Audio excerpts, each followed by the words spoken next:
చావు ఆ కాలిపోతున్నటిని నీ వశం రమ్మన్నది. ప్రసాద నాశకుడివై అతన్ని రక్షించండి. కోపంగా నీ భక్తుని స్థాపించిన నన్ను కూడా రక్షించుము. శ్రీహరి నీ చక్రాలం నన్ను చంపవస్తున్నది అని దుర్వాసుడు శ్రీమన్నారాయణుని పలువురిగా వాదించారు. ఆ విధంగా దుర్వాసుడు అహంకారాన్ని వల్ల తనను వాదించడం చూసి శ్రీహరి చిరునవ్వు నవ్వి, దుర్వాస నీ మాటలు నిరాకరణ. నీ వంటి ప్రబోధనలు నాకు అత్యంత ప్రియులు. నీవు బ్రాహ్మణ రూపంలో పుట్టిన వృద్ధుడు. నేను చూసిన వారు మూడు లోకాల ముందు భయపడకుండా ఉంటారా? నేను త్రికరం వచ్చి బ్రాహ్మణకు మాత్రం ఎట్టి హింస కలిగించను.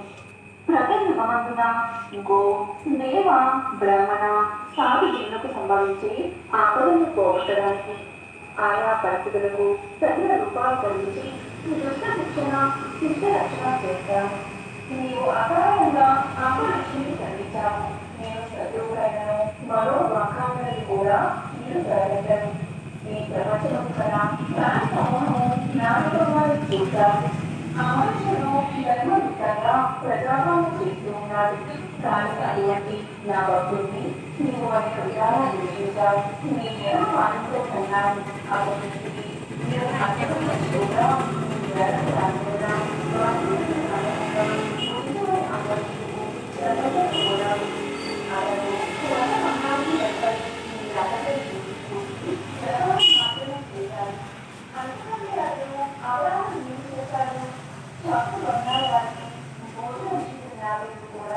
జలపానం దాహం కాదికి భక్తులకు చేయగలిగితే కదా. ఈ జలపానం చేసినంత మాత్రమున నా భక్తుల్ని దూషించి తప్పించావు. అతడు గతబంధానికి భయపడి జలపానం చేసినాడు కానీ నిన్ను అవమానించుటకు చేయలేదే. నీవు మండి పడుతున్నా బతిమాలి నిన్ను శాంతింప చేయడానికే చూశాడు. ఎంత బ్రతిమాలినా నీవు సాధించినందున నన్ను శరణు వేడుకున్నాడు. నేనప్పుడు రాజు దుర్గంలో ప్రవేశించాను. నీ స్థాపకులను 10 జన్మల్లో అనుభవిస్తాను అని పలికిన వారిని నేనే. అతను నీ వద్ద కలిసి నన్ను శరణు వేయాడు. కానీ తన దేహం తాను తెలుసుకునే స్థితిలో లేదు.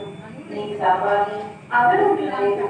అమరేశ్వరు నా భక్త కోటిలో చేయుడు నిరపరాధి దయాకారి ధర్మసత్వరుడు. అటువంటి వారిని అకారణంగా దూషించావు. అతన్ని నిష్కారణంగా స్థరించావు. విచారణకు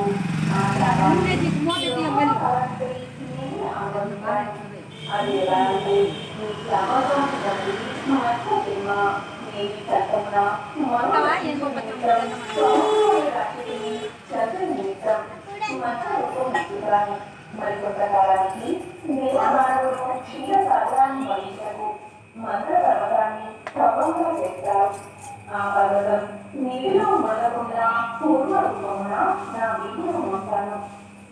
వరణ జన్మయుక్తి హిరణ్యాక్షుని వహిస్తాను.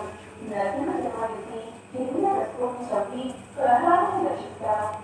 బలికి స్వర్గం నుండి సాగవలన ఇంద్రులకు తిరిగి స్వర్గాన్ని అప్పగించడానికి వామరూపవతి బలి చక్రవర్తిని పాతాళ లోకానికి తొక్కేస్తాడు. భూభారాన్ని తగ్గించడానికి క్షత్రియులు చంప బ్రాహ్మణ్ణై జన్మించి భూభారాన్ని తగ్గిస్తాను. లోక కట్టకుడైన రావణుని చంపి లోకల వారి చేయడానికి రఘువర్షణ రావణాన్ని తగ్గిస్తాను.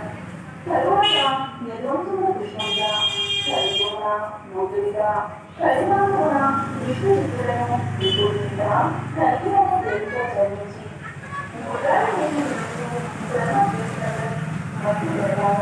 నీవు అమర్చుని శాపము ఇచ్చిన కలిజన్మకు